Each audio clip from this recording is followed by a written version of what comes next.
누가복음 11장 37절에서 41절입니다. 자, 읽겠습니다. 시작. 예수께서 말씀하실 때에 한 바리새인이 자기와 함께 점심 잡수시기를 청함으로 들어가 앉으셨더니 잡수시기 전에 손 씻지 아니하심을 그 바리새인이 보고 이상히 여기는지라. 주께서 이르시되 너희 바리새인은 지금 잔과 대접의 것은 깨끗하나 너희 속에는 탐욕과 악독이 가득하도다. 어리석은 자들이 겉을 만드신 이가 속도 만들지 아니하셨느냐. 그러나 그 안에 있는 것으로 구제하라. 그리하면 모든 것이 너희에게 깨끗하리라. 아멘. 자, 이제 이 말씀부터 이제 시작을 해서 예수님께서 화 있을 진저 이 말씀을 하십니다. 그리고 6가지의 그 화에 대해서 이제 말씀을 하시는데, 저 화 있을 진저 저 말씀이 오늘 본문 말씀에도 있고 또 마태복음 23장에도 기록이 되어져 있습니다. 그리고 내용도 비슷해요.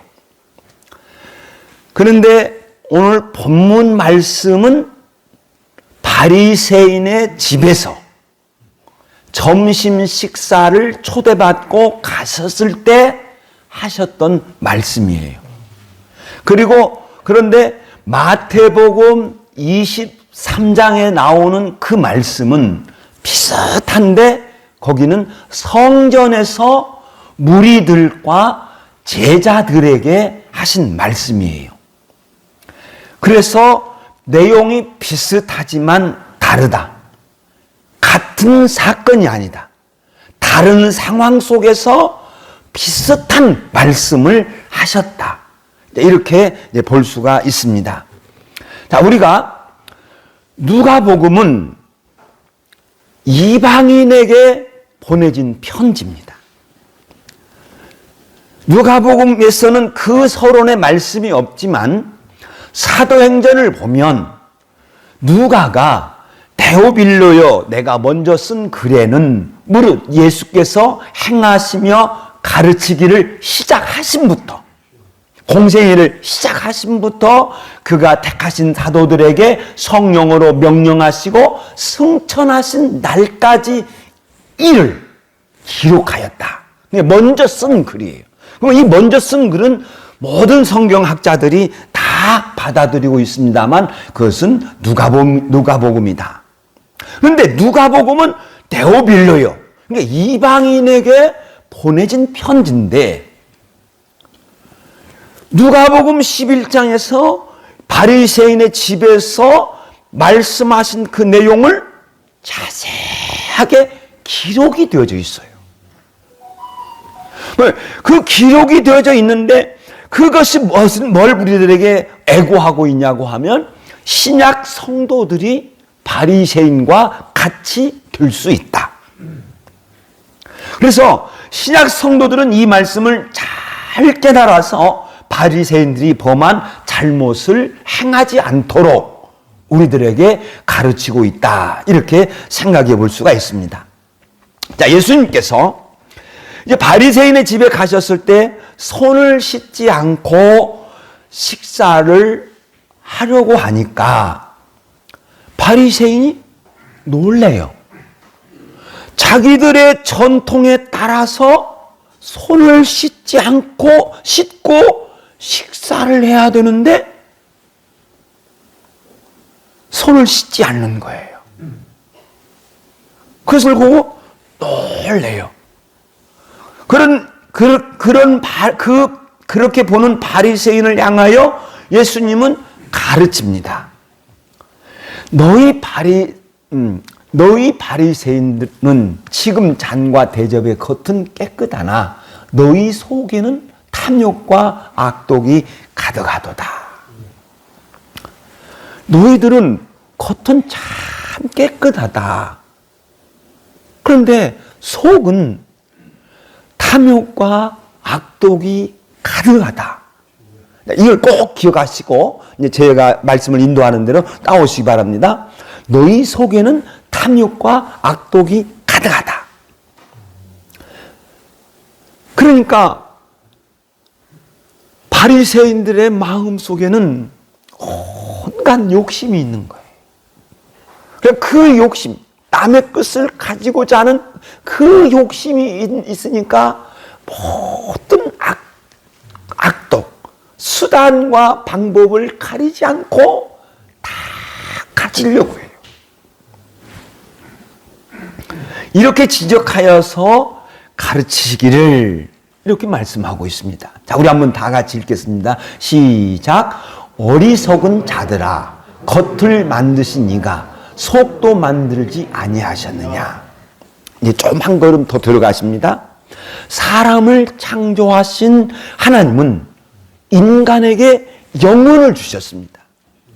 그리고 그 영혼이 우리 사람의 육체와 만남과 동시에 우리 육체 속에 무엇이 있게 되냐고 하면 마음이 생기게 됩니다.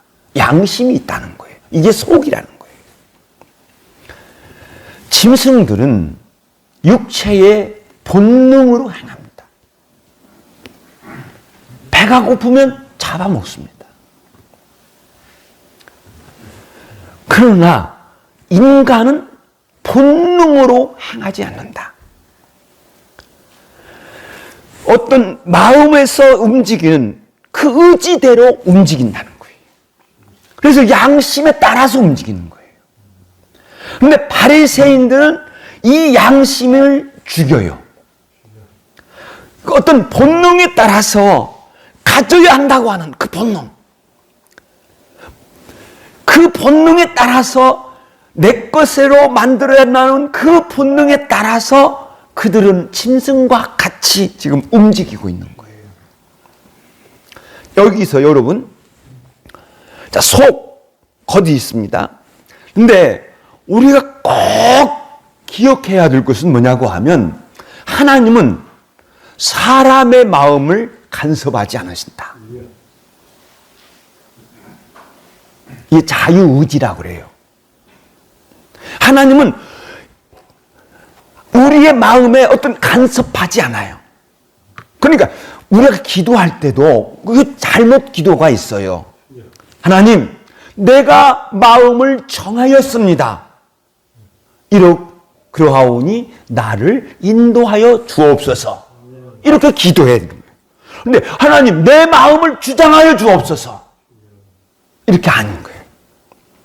그러니까 하나님께서 생각하시고 판단하시고 행하심과 같이 사람도 생각하고 판단하여 움직인다는 거예요. 그런데 사람이 생각하고 판단하고 결정해서 움직이는 것에 하나님은 간섭하지 않으신다. 다만 창조주이신 하나님은 피조물인 사람에게 마땅히 행해야 할 그 기준은 정해주셨어요. 그것이 율법, 법이죠. 그리고 그것이 우리들의 양심이에요. 그것이 도덕이에요. 근데 본문에 나오는 바리새인들이 판단하고 결정하고 행하는 것이 있는데 하나님은 그건 간섭하지 않아요. 그러나 하나님은 거기에 대하여 판단하십니다. 여러분, 우리 신약의 성도들은 자유롭습니다. 더 자유롭습니다. 예수님께서 진리를 알지니 진리가 너희를 자유롭게 하리라. 진리는 하나님이 정하신 어떤 것인데 그 진리가 자유롭게 한다고 하는데 곧바로 이어서 그 진리는 하나님의 아들 곧 예수 그리스도라는 것을 예수님께서 밝히십니다. 아들이 자유롭게 하면 너희가 참으로 자유로우리라.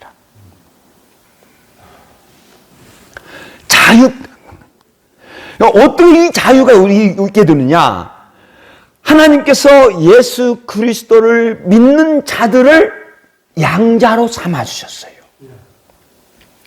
성도는 내가 예수님을 믿을 때 하나님은 나를 자녀로 삼아주신 거예요. 그래서 성도는 하나님의 아들이에요. 구약은 종이에요. 모세가 아무리 위대할지라도 모세는 하나님의 종이에요. 아들이 아니에요. 아들의 권세를 가진 것이 아니에요. 성도는 예수님께서도 복음서에서 종종 말씀하셨습니다만 아들의 권위를 말씀하고 있어요. 아들이라는 거예요. 하나님의 아들. 그러니까 하나님의 아들로서 성전세를 낼 수 있느냐? 하나님의 집에 아들인데 어떻게 아들이 성전세를 낼 수 있느냐? 안 내도 된다. 아버지 걸 내가 마음대로 쓰는데. 그래, 종들은 그 집을 쓸 때 세를 내야 돼요. 예수님께서 그 말씀을 하셨습니다만 아들이 된 우리는 하나님의 집 안에서 아주 자유로워요. 그래서 바울 사도가 고린도전서 10장에서 모든 것이 가나 너희들 모든 것 다 할 수 있어. 모든 것이 다 가능해. 그리고 뭐라고 하냐면 내 자유가 있다는 거예요. 자유롭습니다. 성도는 어떤 것이든지 다 할 수 있어요. 제가 여러분들 막 시키고 강제로 막 시키고 막 하지 않는 이유가 있는 거예요. 목사인 나도 성도의 그 자유를 개입할 수 없어요. 개입해서도 안 돼요. 여러분들은 그래서 네 마음에 정하여 할 것이라고 그랬어요. 내 마음에 정하는 거예요. 그게 내 법이에요. 그런데 성도는 이것을 염두에 두어야 됩니다. 모든 것이 가하다. 너 자유롭다. 그러나 모든 것이 유익한 것이 아니다.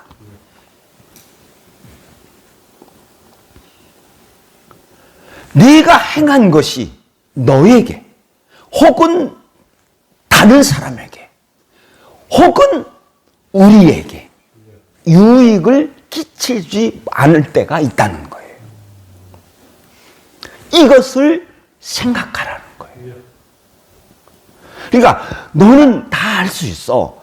그렇지만 정말 모든 것이 유익한 것이 아니야. 해를 끼칠 수 있어. 너에게 해를 끼칠 수 있고 또한 우리에게 해를 끼칠 수 있어. 교회에게 해를 끼칠 수 있어. 그러니까 너 이거 생각하면서 해. 너 모든 것이 가나 모든 것이 덕을 세우는 것이 아니니. 저 덕을 세우다고 하는 것은 건축이거든요. 뭔가를 세우는 거거든요. 그러니까 모든 것이 덕을 세운다고 하는 것은 뭐냐고 하면 교회를 세우는 거예요. 교회를 잘 세우는 것입니다. 그러니까 네가 행한 것이 교회를 잘 세우는 것이라고 하면 하나님께 영광 돌리지만 만약에 네 말이 또는 너의 행동이 교회에게 해를 끼친다면 교회를 어지럽게 한다면 이것을 염두에 두고 하라는 거예요. 또 베드로 사도도 이 성도의 자유를 설명하고 있습니다. 사람이 예수 앞에 나가면 구원을 받게 된다. 그러면 구원을 받은 성도가 어떻게 되느냐? 베드로전서 2장 5절에서 이렇게 성립니다. 너희도 산들과 같이 신령한 집으로 세워지고. 그러니까 내가 구원을 받았는데 구원을 받게 되면 나는 하나님의 집이 된다는 거예요. 성도의 무리는 신령한 집, 이게 성전입니다. 우리 무리가 성전이에요. 이 건물이 성전이 아니에요. 그건 이 신령한 집, 하나님의 성전이 되어서 신령한 집인 이 교회 안에서 우리 성도가 어떻게 하느냐? 예수 그리스도로 말미암아 하나님이 기쁘시게 받으실 신령한 제사를 드릴 거룩한 제사장이 될지니라. 이 신령한 집 안에서 우리는 뭐냐? 거룩한 제사장이라는 거예요. 그래서 하나님의 이 성전에서 구약에서 제사를 드렸던 것 같이 이 하나님의 성전에서 우리가 하나님 앞에 제사를 드릴 거룩한 제사장인데 어떤 제사를 드려야 되느냐? 하나님이 기쁘시게 받으실 신령한 제사를 드려라. 이것이 로마서 12장 1절에도 있지요. 너희 몸을 하나님이 기뻐하시는 거룩한 제물로 드리라. 너희 몸으로 하나님 앞에 하나님 앞에 기뻐하시는 거룩한 제물로 드리라는 거예요. 이것이 영적 예배니라. 예수님께서 당신의 몸을 하나님께 제물로 드렸습니다. 히브리서 10장 10절에 있는 말씀, 자, 읽겠습니다. 시작. 그리스도의 몸을 단번에 들이심으로 우리가 거룩함을 얻었노라. 예수 그리스도께서 하나님의 뜻을 따라 당신의 몸을 하나님 앞에 제물로 드렸습니다. 이게 신령한 제사인 거예요. 예수님께서 대제사장이 되셔서 당신을 제물 삼아서 당신의 피를 가지고 저 하늘 지성소에 올라가셔서 하나님 앞에 제사를 드렸습니다. 저와 같이 제사장인 성도는 나의 몸을 들여서 나의 마음과 나의 말과 나의 태도와 나의 모든 어떤 것을 가지고 하나님 앞에 신령한 제사를 드리는 거예요. 그런데 베드로는 예수님을 믿어서 구원을 받은 성도는 하나님이 기쁘시게 받을 신령한 제사를 드릴 거룩한 제사장이라고 말씀하고 있습니다. 그러면서 이렇게 말합니다. 너희도 산돌같이 신령한 집으로 세워지고 예수 그리스도로 말미암아 하나님이 기쁘시게 받으실 신령한 제사를 드릴 거룩한 제사장이 될지니라 하고 뭐라고 표현하냐고 하면 베드로전서 2장 9절에 가보면 왕 같은 제사장이요 그랬어요.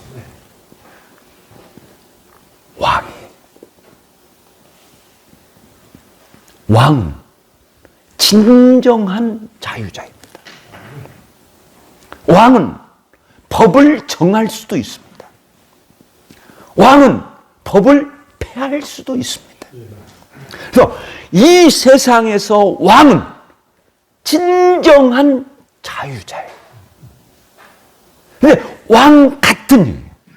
그러니까 진정한 자유자로서 네가 하나님 앞에 정하여 세울 대사를 드릴 수 있다. 왕 같은 제사장은 자기 마음에 원하는 대로 행하여서 하나님을 기쁘시게 받으실 신령한 제사를 드릴 수가 있다는 거예요. 그런데 그렇지만 베드로전서 2장 9절을 읽겠습니다. 시작. 너희는 택하신 족속이요 왕 같은 제사장이요 거룩한 나라요 그의 소유가 된 백성이니. 저 말씀의 뜻은 이렇습니다. 성도는 하나님께서 택하셔서 자녀로 삼아주셨습니다. 저 족속이 가정이에요. 식구예요. 하나님의 식구로 삼아주셨어요. 하나님의 자녀로 삼아주셨어요. 그런데 하나님의 아들로 자녀로 삼아주셨으니까 하나님이 왕이신 것처럼 그 아들도 왕이라는 거예요. 그래서 왕 같은 제사장이다. 네가 하나님의 자녀이지만 왕 같은 제사장이다. 그런데 거룩한 나라, 하나님의 나라 안에서 그의 소유가 된 백성이다. 그러니까 왕 같은 제사장이지만 또한 하나님의 나라 안에서 백성이라고 하는 것을 보여주고 있는 거예요. 그래서 하나님의 다스림을 받아야 된다는 겁니다. 자, 그런데 그러면 저 왕 같은 백성이라고 하는 것을 있는데 이제 정말 하나님의 나라 안에서 귀한 것이 뭐냐? 그건 사랑이라는 거예요. 그리고 이 사랑이 구약에도 담겨져 있고 신약에도 담겨져 있습니다. 그런데 구약의 사랑은 소극적인 사랑입니다. 그런데 신약의 사랑은 적극적인 사랑이에요. 구약에서 출애굽기 20장에 있는 말씀에 보면 나 외에 다른 신을 두지 말라 했어요. 그러면 내가 하나님 외에 다른 신을 두지 않으면 하나님을 사랑하는 거예요. 우상을 섬기지 말라 하셨어요. 그러면 내가 우상을 섬기지 않으면 사랑하는 거예요. 내 이름을 망령되이 부르지 말라 하셨으니까 내가 하나님을 부를 때 망령되게, 거짓되게 부르지 않으면 하나님을 사랑하는 거예요. 안식일을 기억하여 거룩히 지키라 하였으니까 내가 하나님의 말씀대로 안식일을 거룩하게 지키면 하나님을 사랑하는 거예요. 그런데 신약에서 중요하게 나오는 것이 뭐냐고 하면 하나님을 기쁘시게 하는 거예요. 그러니까 신약에서는 하나님을 사랑하는 마음 간에서 말씀하실 때 항상 뭐냐고 하면 하나님과 나와 관계되어서 나올 때 뭐냐고 하면 하나님을 기쁘시게, 하나님이 받으시게. 그러니까 하나님의 사랑이 적극적으로 발전이 되는 거죠. 이웃사랑도 마찬가지.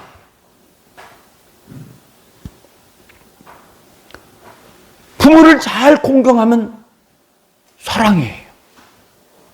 내 부모 잘 공경하면 이웃사랑이에요. 이웃 살인하지 않으면 이웃 사랑하는 거예요. 이웃을 망하게 하기 위해서 거짓 증거하지 않으면 사랑하는 거예요. 이웃의 것 도둑질하지 않으면 사랑하는 거예요. 그런데 신약의 이웃사랑은 더 적극적이죠. 예수님께서 말씀하신 대로 원수라는 거죠. 원수까지도 사랑하라는 거예요. 제가 지난번에도 말씀하셨죠. 원수까지도 사랑할 수 있는 그 길이 있어요. 우리가 그 길을 생각하지 않으니까 사랑하지 않는 거예요. 그건 뭐예요? 하나님이 하신다는 거예요. 하나님이 하신다고 하는 그 믿음 딱 가지면 우리는 이웃 사랑 얼마든지 할 수가 있어요. 할 수가 있어요. 그래 이렇게 내가 내가 내 마음에 정한 대로 행하게 되는데 하나님은 절대로 간섭하지 않는다.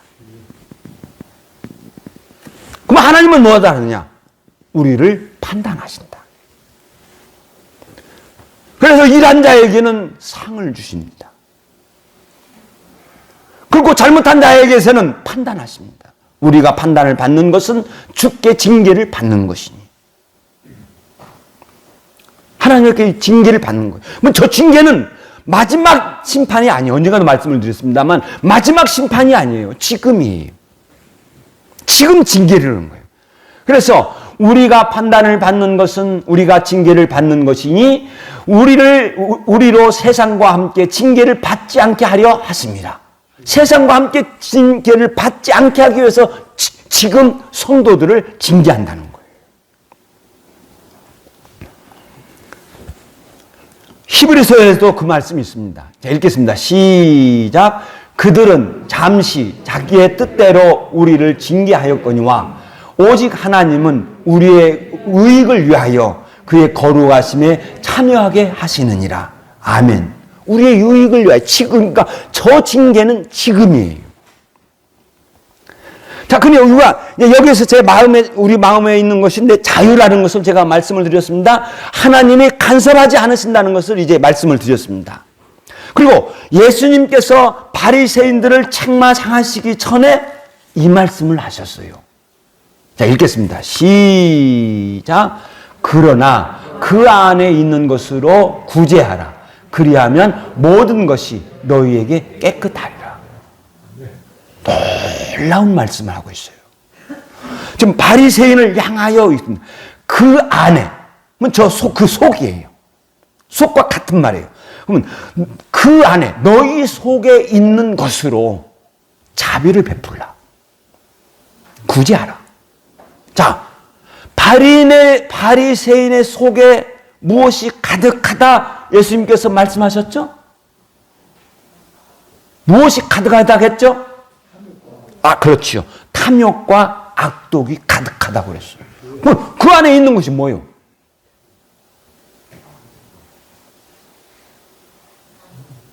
이 말씀을 가지고 주석가들도 헷갈려요. 그 안에 있는 거예요, 뭐예요? 어떤 주석가는 바리새인이 가지고 있는 재물이라. 아니에요. 사랑하는 여러분, 아무리 죄인이라도 그 속에 선한 마음을 가지고 있어요. 착한 것을 가지고 있어요.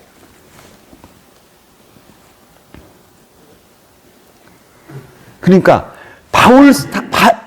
예수님께서 그 바리새인들을 향하여서 탐욕과 악독이 가득하지만 그 속에 그 착한 것이 묻힌 거예요. 묻혀 있는 거예요. 양심이 묻혀 있는 거예요.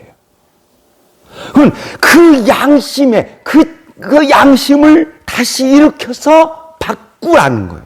바꾸라는 거예요. 너희 마음을 바꿔라. 바꿔서 자비로운 마음을 가져라. 그리하면 모든 것이 깨끗하여 지리라 그랬어요. 저거 나오는 사건이지요. 그 누구냐고 하면 삭개오 사건이에요. 누가복음 19장에 보면 예수님께서 여리고로 가셨을 때에 수많은 사람들이 예수님을 왔습니다. 그러니까 많은 사람들이 예수님을 보고자 막 하는데 세리장이요 부자인 삭개오는 키가 작아. 얼마나 키가 작은지는 모르겠습니다만 많은 무리가 모였을 때 제일 앞에 서 있으면 예수님을 볼 수 있는데 뒤에 있으니까 아무리 보려고도 예수님을 볼 수가 없는 거예요. 그래서 옛날 성경에는 뽕나무라고 했는데 요즘 번역으로는 돌무화과 나무. 이 정확합니다. 뽕나무가 아니라 돌무화과 나무예요. 돌사과 나무 있듯이 거기에도 돌무화과 나무가 있는데 돌무화과 나무 위에 갔어요. 그러니까 예수님께서 그 길을 가시다가 나무 위를 바라보시면서 속히 내려오라. 내가 오늘 내 집에 유하여야겠다. 그러니까 예수님은 여리고에 가셨을 때 저 삭개오를 보고 가신 거지요. 그리고 삭개오를 보시면서 그 집에 유하여 너희 집에 내가 가겠다 이렇게 하니까 삭개오가 즐거운 마음으로 내려와서 예수님을 영접합니다. 그리고 예수님을 영접하고 삭개오가 예수님 앞에 이런 고백을 드리지요. 자, 읽겠습니다. 시작. 주여 보시옵소서.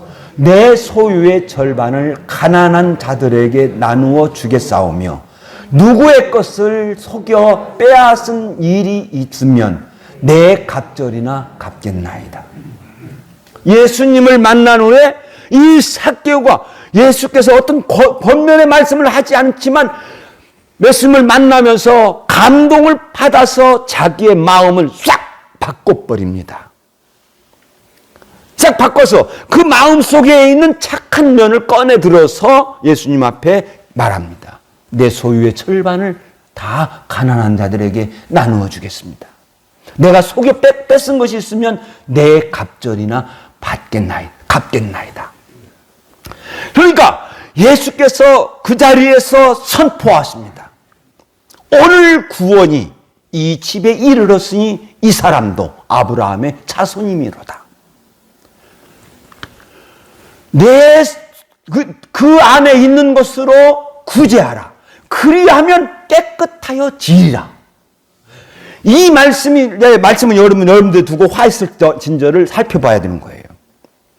그러니까 그들이 그 마음속에 지금 탐욕과 악독이 가득하지만 그 마음속에 안에는 착한 면이 있어요. 그럼 그 착한 면을 지금까지 무시했던 그 양심을 꺼내어서 그래서 바리새인들이 마음을 바꾸어서 자비로운 마음을 가진다면 그리하면 깨끗하여지리라. 속이 깨끗하여지리라. 사랑 여러분, 마음은 내 것입니다. 그리고 마음은 오직 나만이 바꿀 수 있습니다. 좋은 마음으로 바꿀 수 있습니다. 그럼 어떻게 하면 바꿀 수 있을까? 바리새인들의 마음에 탐욕과 악독이 가득했는데 왜 그들은 그렇게 되었을까요? 그것이 첫 번째 화에서 가르쳐 줍니다. 그것은 자기만을 생각하는 거예요.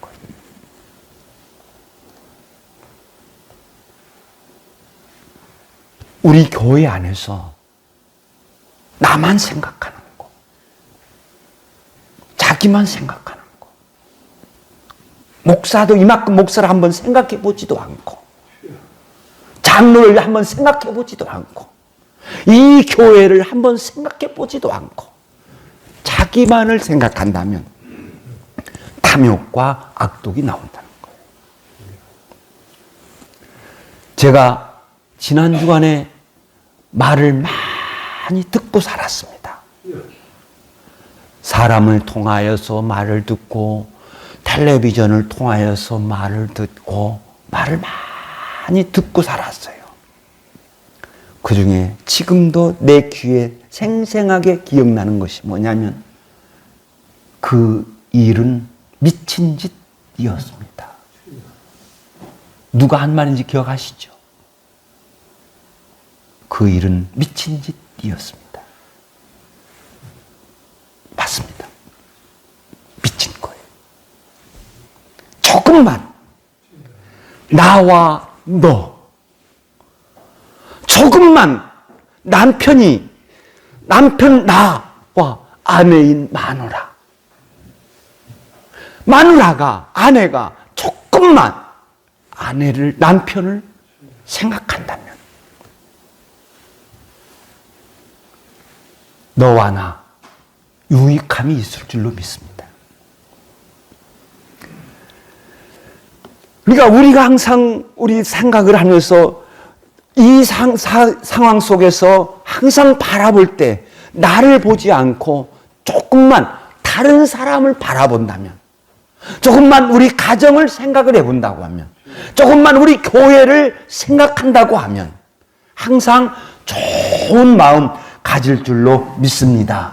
항상 사랑하는 여러분, 여러분들의 마음이 사악한 것에 빼앗기지 아니하고 항상 좋은 마음, 좋은 그 마음을 가져서 항상 아름다운 나, 그리고 아름다운 우리 가정, 그리고 아름다운 우리 교회, 그래서 우리 하나님께 영광을 돌려드리는 우리 남산교회 되기를 예수의 이름으로 축원드립니다.